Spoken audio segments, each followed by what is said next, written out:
নমস্কার বন্ধুরা, Bengali food cooking চ্যানেলে আপনাদের স্বাগতম। আমি আজকে বানাবো পাট শাক ভাজি। এই পাট শাক ভাজি আমি কীভাবে বানাবো সেটাই আমি আপনাদের সাথে শেয়ার করব। এই যে দেখুন, এখানে কড়াই বসিয়ে দিয়েছি, আমি গ্যাসও অন করে দিয়েছি। এখন আমি দিয়ে দেবো পাট শাক। পাট শাকটা আমি আগে একটু ভালো করে সেদ্ধ করে নেব। বন্ধুরা এই যে দেখুন, আমি পাট শাকগুলো দিয়ে দিচ্ছি। দিয়ে দিচ্ছি এখানে 1 চামচ লবণ। তো বন্ধুরা, আমি কীভাবে পাট শাক ভাজিটা করছি সেটা একটু শুরু থেকেই ভিডিওটি দেখার অনুরোধ রইল। আর দিয়ে দিচ্ছি 2টো কাঁচা লঙ্কা। ঝালটা আপনারা যে যেরকম খান সেই পরিমাণ অনুযায়ী দিয়ে নেবেন। এখন আমি এই লবণটা শাকের সাথে মিশিয়ে নিচ্ছি।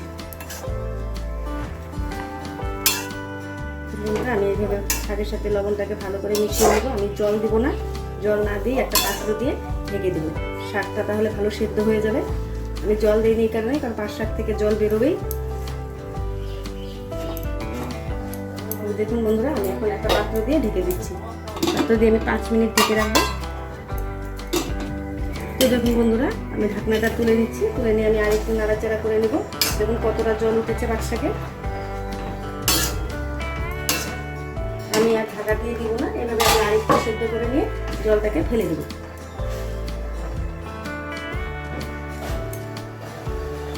তো দেখুন বন্ধুরা, পাট শাক সেদ্ধ হয়ে গেছে। এখন আমি একটা পাত্রে নামিয়ে জলগুলো ফেলে দিচ্ছি।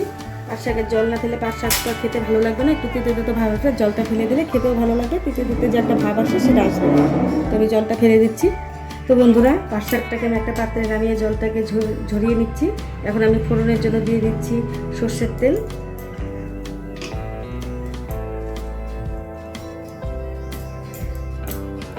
বন্ধুরা, তেল গরম হয়ে গেছে। এখন আমি 2টো শুকনো লঙ্কা ভেজে নেব।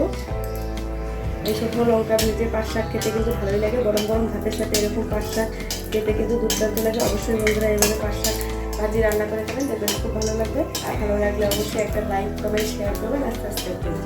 আমি শুকনো লঙ্কাটাকে একটু ভালো করে ভেজে নেব। তো দেখুন বন্ধুরা, শুকনো লঙ্কা ভাজি হয়ে গেছে। এখন আমি দিয়ে দেবো সেদ্ধ করে রাখা, জল ঝরিয়ে রাখা পাট শাক। এখন পাট শাকটাকে শুকনো লঙ্কা তেলের সাথে ভালো করে ভেজে দেবো।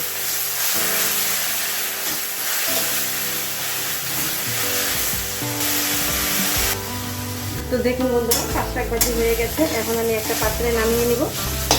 তো বন্ধুরা, এই পাট শাক ভাজি কেমন হয়েছে অবশ্যই একটা কমেন্ট করে জানাবেন। আর ভালো লাগলে অবশ্যই একটা লাইক করে শেয়ার করবেন আর সাবস্ক্রাইব করবেন। তো পাট শাক ভাজি হয়ে গেছে। এখন আমি একটা পাত্রে নামিয়ে নিচ্ছি। গ্যাসটা অফ করে দিয়েছি। Thank you for watching this video.